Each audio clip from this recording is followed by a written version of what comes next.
Hi friends, welcome to Abbas kitchen. காலை பிரேக்ஃபாஸ்ட்டில் சூப்பரான ஒரு ரெசிபி பண்ணலாம்.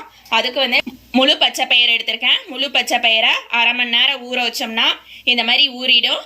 ஊறினதை தண்ணியை வடிகட்டி எடுத்துக்கலாம். அதை ஒரு மிக்சி ஜாரில் சேர்த்துக்கிறேன்.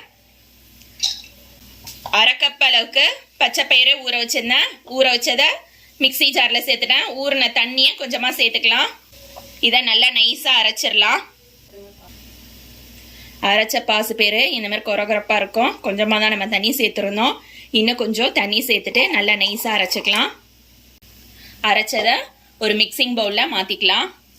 மிக்சி ஜாரை கழுவியும் அந்த தண்ணியை சேர்த்துட்டேன். அரை ஸ்பூன்லேருந்து 3/4 ஸ்பூன் அளவுக்கு உப்பு சேர்த்துக்கலாம். 2 கப் அளவுக்கு கோதுமை மாவு சேர்த்துக்கிறேன். அரை ஸ்பூன் மிளகாத்தூள் சேர்த்துக்கிறேன். அரை ஸ்பூன் ரவை சேர்த்துக்கிறேன். 1/4 டீஸ்பூன் சீனி சேர்த்துக்கிறேன். நல்லா மிக்ஸ் பண்ணிக்கலாம். தண்ணி எதுவும் சேர்க்கக்கூடாது. ஏற்கனவே நம்ம பச்சை பயிரை அரைச்ச அந்த மிக்சி ஜார் கழுவுன தண்ணி எல்லாம் இருக்கும். அந்த தண்ணியே போதுமா இருக்கும். சப்போஸ் தேவைப்பட்டுச்சுன்னா தண்ணி தெளிக்கணும். இந்த மாவு வந்து கெட்டியாக இருக்கணும். 1 டேபிள் ஸ்பூன் அளவுக்கு எண்ணெய் சேர்த்துக்கிறேன். எண்ணெய் வந்து சூடு பண்ணணும்லாம் அவசியம் இல்லை. வெறும்னா நார்மலாக அப்படியே நம்ம சேர்த்துக்கலாம். மாவு இந்த அளவுக்கு டைட்டாக நல்லா பிசையணும். சாதாரணமாக பசங்க பச்சை பயிறு வேக வச்சு கொடுத்தாலாம் சாப்பிட மாட்டாங்க.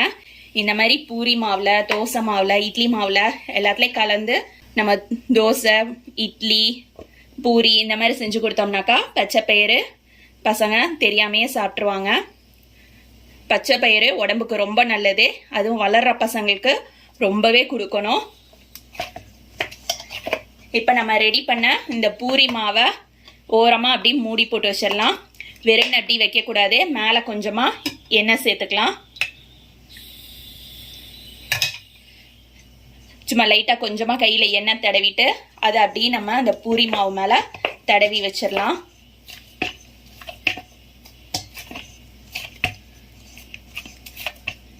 இது ஒரு 10 நிமிஷம் ஊறினா போதும். அதுக்கப்புறம் நம்ம பூரி போட்டுடலாம்.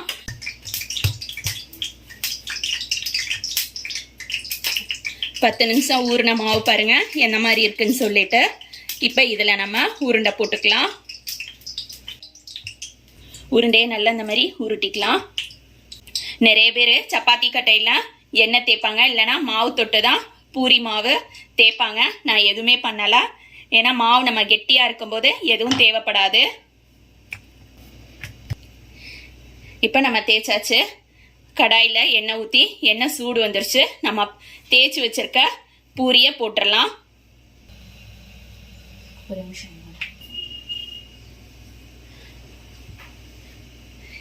எண்ணெய் எதுவும் தேய்க்கல பாருங்க, ஈஸியாக எடுக்க வருது. மாவு நம்ம கரெக்டாக பிசைஞ்சோம்னா எதுவுமே தேய்க்க தேவையில்லை, ஈஸியாகவே எடுக்க வரும். இப்போ இதை நம்ம எண்ணெயில் போட்டுடலாம்.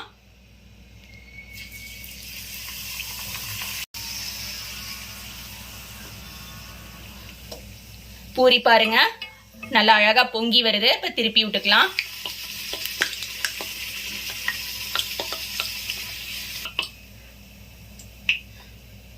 பூரி பொரிஞ்சிருச்சு, எடுத்துடலாம்.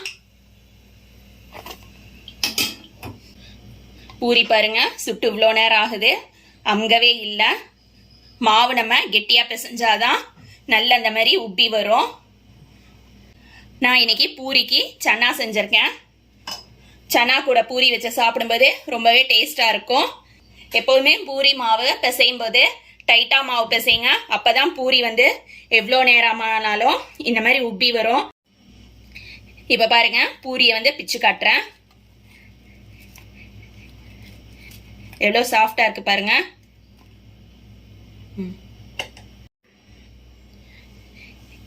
இதே மாதிரி நீங்களும் உங்கள் வீட்டில் பாசிப்பருப்பு வச்சு பூரி செஞ்சு பாருங்க. தேங்க்ஸ் ஃபார் வாட்சிங்.